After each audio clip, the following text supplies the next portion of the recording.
Napakinggan natin si Barry Manilow sa kanyang awit na Somewhere Down the Road. At napakinggan din natin si Janet Basco, You Made Me Live Again. Ang ganda ng love songs natin sa umagang ito, Ami, di ba? Yes, oo, truly na napakaganda. Lalo na sa mga in love, of course.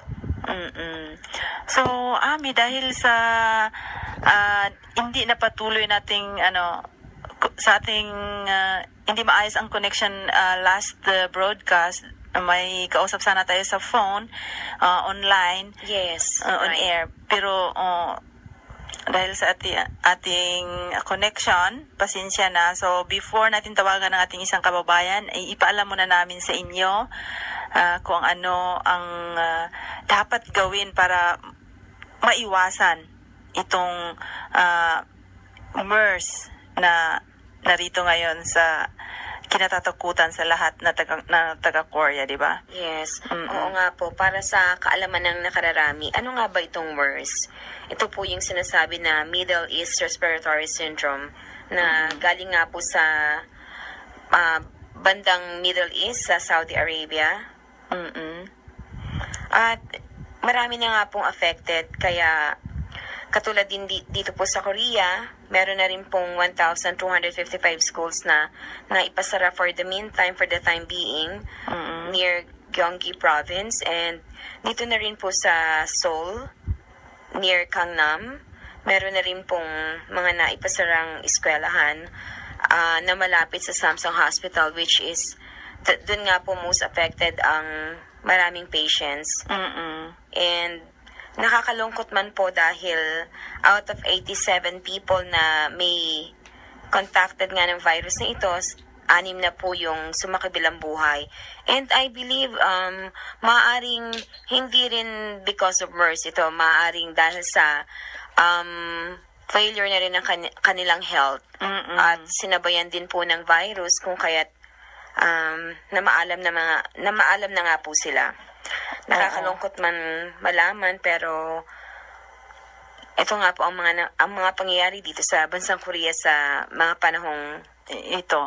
Oo, at ito'y kinatatakutan ng lahat. At alam mo ba na ang wala ng mga crowded places ngayon dahil natatakot ang mga tao, tapos pagsasakay ng bus o kaya subway, mask yung mga tao, di ba? Yun na nga. Oo. At saka ang dami na namang mga programa natin na cancel. Okay. This week. At ang din natin, multicultural family festival dito sa Guanac District ay na-cancel na rin. Tapos yung mga actual activities ng mga bata din sa school, cancel na lahat ngayon. Ganun nga. Oo. Wala lang din akong update dahil isa-celebrate nga natin ang Philippine Independence Day this coming June 14. Hindi ko rin alam kung matutuloy ba to or what. So kanina pa lang nakatanggap na ako ng tawag na yung isang actual activities na gagawin ng mga bata ay na-cancel na rin. Tapos yung gagawing multicultural festival this coming July 4 dito sa Guanac District na-cancel na din dahil sa natatakot ang lahat nitong talagang syndrome na nakakatakot ito. nga kasi karamihan ng mga MERS patients nade-develop yung severe acute respiratory illness. Nagkakaroon sila ng fever, ng cough, and shortness of breathing. So ano ba ang dapat gawin, Ami, sa mga kababayan natin? Kailangan ipaalam natin sa kanila kung ano ang to take the following precautionary measures. Ano ba ang dapat gawin sa ating mga kababayan na natatakot sila ngayon? 'Di ba? I also heard the news from the Philippine Embassy Seoul. My advisory for Filipino community here in South Korea about the MERS coronavirus. Currently, wala pa ring vaccine na pwedeng gamitin to prevent yung MERS CoV infection. Sa US Institute nga sinasabi na dinedevelop pa lang din nila ito, yung vaccine na pangkontra sa virus na ito. Ngayon, ang mga pwede nating precautionary measures na dapat nga nating gawin, of course, this time, ito yung parang sinasabing first aid, i-wash natin yung mga kamay natin. Okay, so Wash our hands ng soap, syempre, mga 20 seconds, lalo na yung mga kabataan, mga children.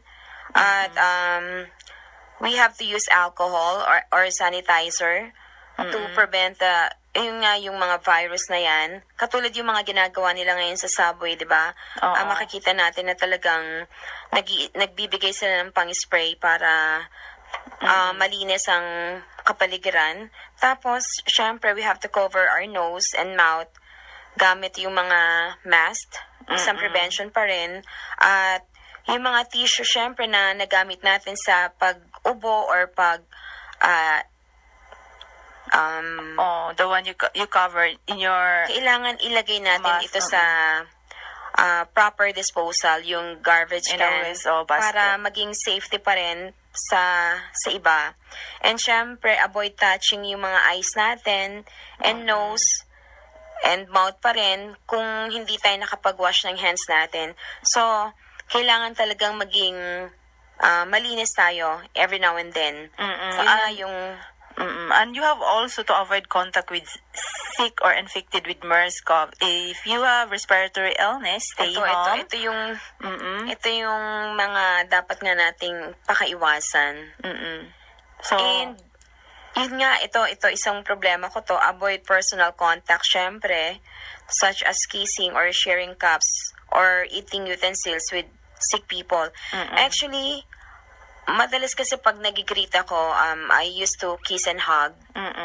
Pero kailangan... Wag muna ngayon. So, very common naman din sa Korean din yung pag-share ng cups and utensils. So, dapat maging aware din ng mga kababayan nating... Of course, kababayan na rin nating Koreans since we are already Koreans. So, kailangan talagang ma-disinfect yung mga gamit natin and of course, yung sarili natin para makaiwas. So, if you are a health worker also, strictly follow the infection control protocols in your work. Then, you have to visit your doctor, a hospital or health facility immediately if symptoms of MERS-CoV manifest itself, including persistent coughing and other. So, baka sakali. So, if you're in close contact with a confirmed MERS-CoV patient, comply with local health regulations and postpone any trip abroad until after test results are negative. And also practice healthy habits such as regular exercise, balance, and nutritional diet. Of course, yeah. Tama ka dyan, lalo na yung pagkain nga ng mga fresh veggies this time. Karamihan pa naman sa ating mga Filipinos, hindi palakain ng mga vegetables. So, kailangan po natin talaga yung pang-control sa mga virus na ito. So, kailangan po nating maging malakas. So, we need to eat vegetables, more vegetables. And also, we have also sleep well of at least 8 hours for our health, as it would help strengthen the body's immunity, diba? Yes, right. Actually, ako praise God, hindi naman ako nangangamba, pero ang kapaligiran masyado ng tahimik about this. Tahimik, it's because hindi ka na halos makakita ng mga sasakyan sa labas at sa subway yung mga tao, less na. And yun nga, may 2,300 plus na quarantined people who are quarantined this time, and 1,800 schools na ang naipasara dito sa South Korea. So, I know na alam ito ng mga kababayan natin. So, para sa mga hindi nakakaalam, in-announce na lang namin ito sa inyo para sa mga hindi nakarinig ng mga kung ano ang dapat gawin. Yes. Right. So, and also currently, the World Health Organization has not declared any outbreak or epidemic of MERS-CoV in South Korea. So, moreover, there are no travel restrictions to and from the country. Despite this, also the Philippine Embassy is encouraging Filipinos in Korea to practice the above-mentioned precautions for their own protection po.